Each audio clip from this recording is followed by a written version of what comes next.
اس میں بیرون ممالک بسنے والے لوگوں کا بہت اہم ہاتھ ہے.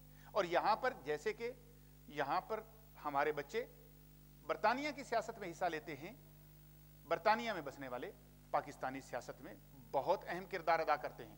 حتی الامکان اتنا اہم کردار ادا کرتے ہیں کہ پاکستانی کوئی سیاستدان اس وقت تک خوبصورت طریقے سے کامیاب نہیں ہو سکتا جب تک برطانیہ کی دھرتی سے اس کو آشیرواد یا اس کے سر پہ ہاتھ نہ رکھا جائے.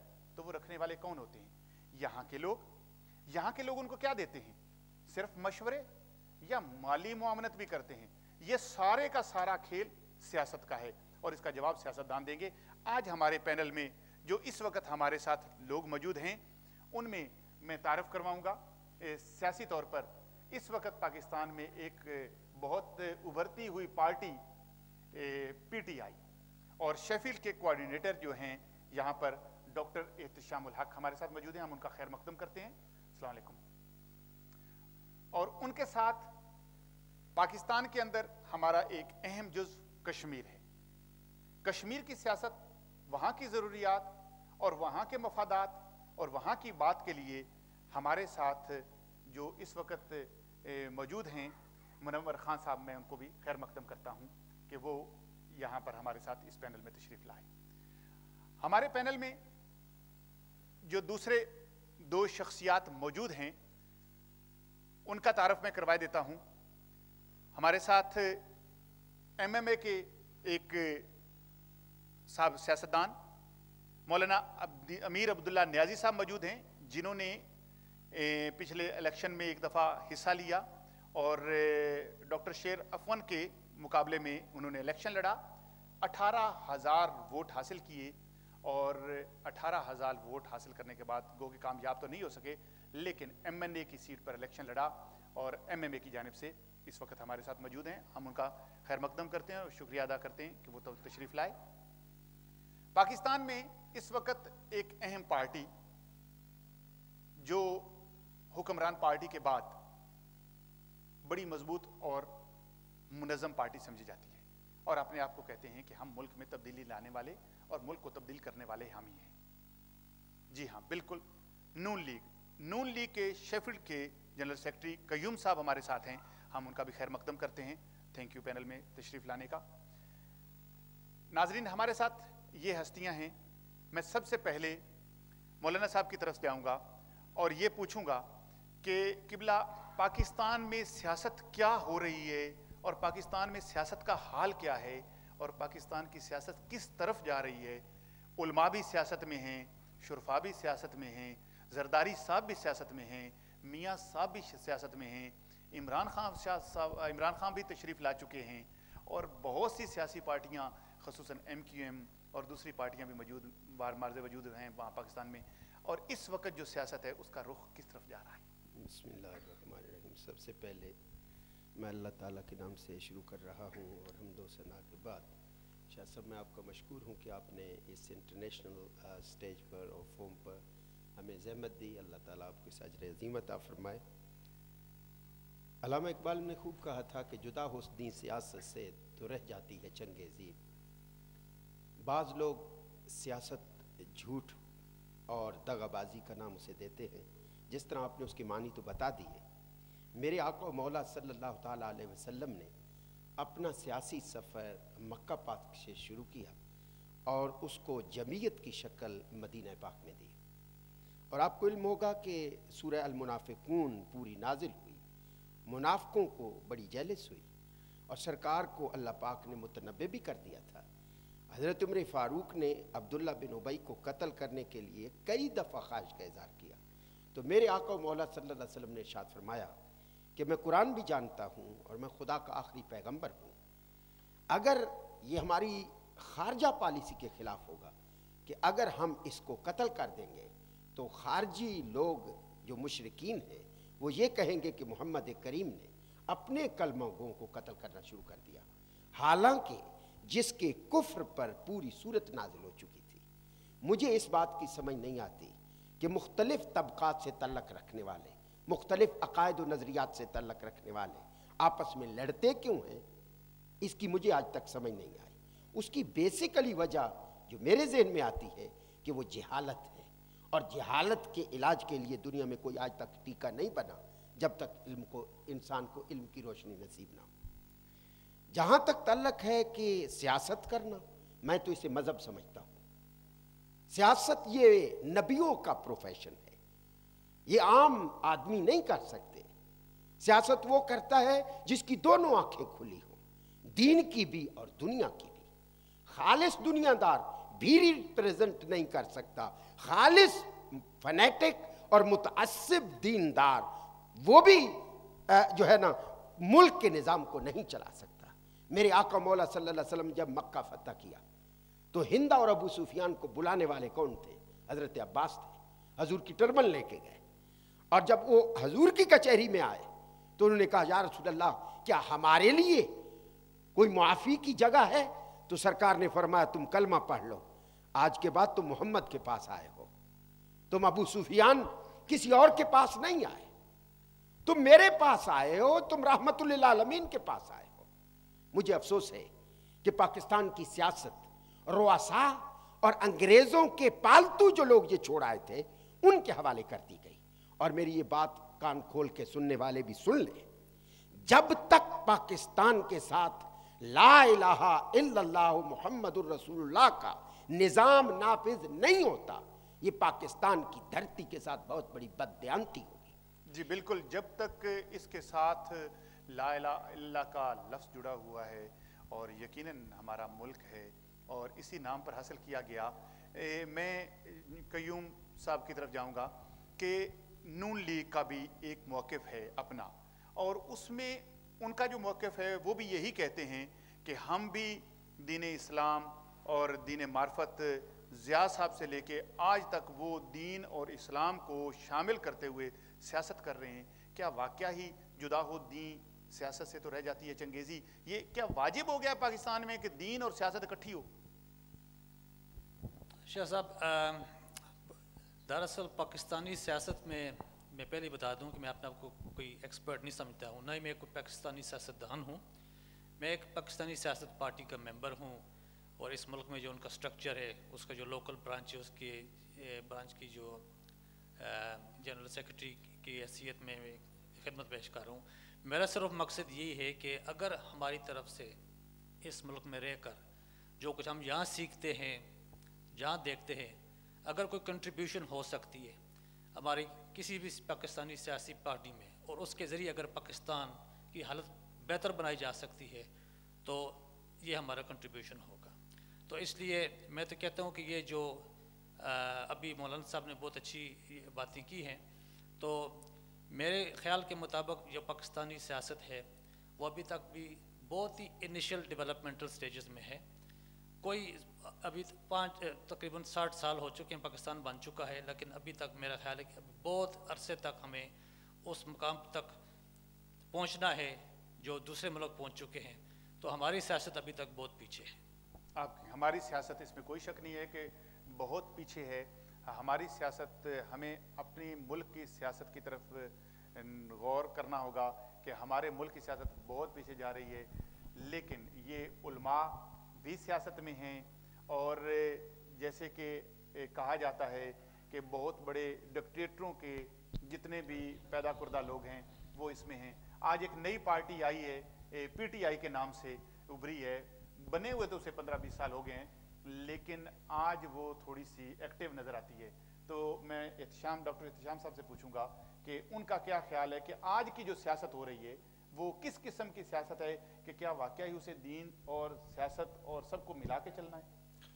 بسم اللہ الرحمن الرحیم۔ پہلے تو سب سے پہلے میں علم نیوز کا بڑا شکریہ ادا کرتا ہوں اپنی طرف سے اور شیفیلڈ کے لوگوں کی طرف سے، کہ ہم نے جس طرح آپ نے یہاں پہ ایک ڈیبیٹ کا سلسلہ شروع کیا ہے، یقیناً بہت سارے لوگ اس میں مجھے لگتا ہے انوالو بھی ہوں گے، اور جو لوکل اور جو پاکستان کی سیاست ہے اور کمیونٹی کے لیے بڑی ضروری ہے کہ اس طرح مختلف ایشوز کے اوپر ڈیبیٹ شروع کیا جائے۔ میں سمجھتا ہوں جی کہ ارسطو کا ایک بڑا مشہور قول ہے کہ جب کسی سوسائٹی، کسی ملک کے حالات خراب ہو جائیں تو ہر شخص سیاست میں چلا جاتا ہے سوائے ان کے جو مفاد پرست ہیں یا بزدل ہیں۔ اور میں یہ سمجھتا ہوں جی کہ پاکستان کے حالات جس طرح اور جس طرح مسلسل خراب ہوئے ہیں، اس میں آج ہر شخص کے اوپر یہ فرض ہے کہ وہ سیاست کے اندر اپنا رول پلے کرے، اور اپنے آپ کو یعنی اپنے آپ کو اور کویسچن ریز کرے سارے پولیٹیشینز کے اوپر کہ انہوں نے کیا ڈیلیور کیا اس قوم کو اور وہ کیا ڈیلیور کرنا چاہتے ہیں. میرا اصولی طور پہ جو بات مولانا صاحب نے کی میرا اس سے کوئی اختلاف نہیں ہے. واقعی جدا دین کو سیاست سے جدا کیا ہی نہیں جا سکتا. اسلام جو ہے وہ اتنا ماڈرن اور اتنا پروگریسو ریلیجن ہے کہ اس میں تو ساری چیزیں ہیں اور اس میں سب سے بڑی بات یہ ہے کہ اس میں کوئی کمپلشن نہیں ہے کہ کس طرح آپ نے ملک کا سربراہ چننا ہے. چاروں طرف خلفائے راشدین کو ایک دوسرے سے الگ پروسیس کے تحت چنا گیا کہ اگر آپ ایمانداری سے لوگ چنتے ہیں اور ایمانداری سے لوگوں کو سربراہ بناتے ہیں, آپ جس مرضی پروسیس کے تحت انہیں لے آئیں, انہوں نے ایمانداری سے اگر ڈیلیور کرنا ہے تو وہ ڈیلیور کر لیتے ہیں. اور جب آپ ایمانداری سے لوگوں کو نہیں چنتے ہیں, جو مرضی طریقے اس کا نام خلیفہ رکھ دیں, اس کا نام وزیر اعظم رکھ دیں, اس کا نام صدر رکھ دیں, جو مرضی کریں, اگر ایمانداری شامل نہیں ہے پروسیس کے اندر تو وہ ڈیلیور نہیں کر سکے گا. میرا جو مسئلہ ہے پاکستان کی جو ساری سیاست میں, اس میں مذہبی جماعتیں بھی ہیں اور مذہبی جماعتوں کو حکومت بھی ملی ہے. باقی جو ہماری جماعتیں جتنی بھی ہیں وہ ساری کی ساری مجھے انہیں ساروں کا مینیفیسٹو بھی ہوتا ہے اور مینیفیسٹو تو آپ اس وقت پڑھتے ہیں جب واقعی کو اس کے اوپر کوئی عمل درآمد ہو رہا. اور مجھے کبھی بھی کسی مینیفیسٹو کے اوپر عمل درآمد نہیں رہا. میں نے پاکستان سے ایم فل کیا تھا, مجھے کبھی بھی کوئی ایجوکیشن پالیسی نظر نہیں آئی, مجھے کبھی بھی کوئی ایجوکیشن کے اوپر ایمرجنسی نظر نہیں آئی, مجھے کبھی بھی کوئی دفاعی پالیسی نظر نہیں آئی, مجھے کبھی بھی کوئی خارجہ پالیسی نظر نہیں آئی, مجھے کبھی بھی کوئی ہیلتھ پالیسی پاکستان کے اندر نظر نہیں آئی.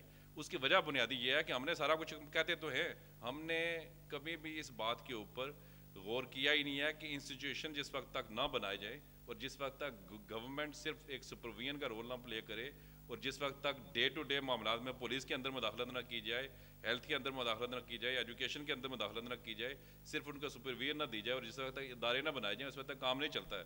اور یہی بات ہے جس کی وجہ سے میں پی ٹی آئی میں آیا ہوں کہ ہم حکومت تو دیں گے لیکن سپرویژن صرف دیں گے, الگ کریں گے اپنے آپ کو اور نیب بنائیں گے اور انڈیپینڈنٹ ادارے بنائیں گے جو حکومت میں سب سے پہلے حکومت کی کرپشن پکڑیں گے.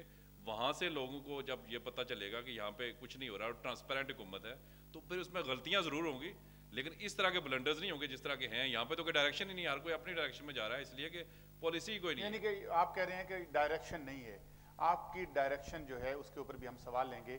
ایک دفعہ ہم جائیں گے منور خان صاحب کی طرف کہ وہ کیا کہتے ہیں کہ کشمیر کے اندر بھی کیا ایسے ہی حالات ہیں جو ایک ہمارا حصہ ہے, ایک ہمارا جز ہے جس کے بغیر ہم کچھ نہیں ہیں.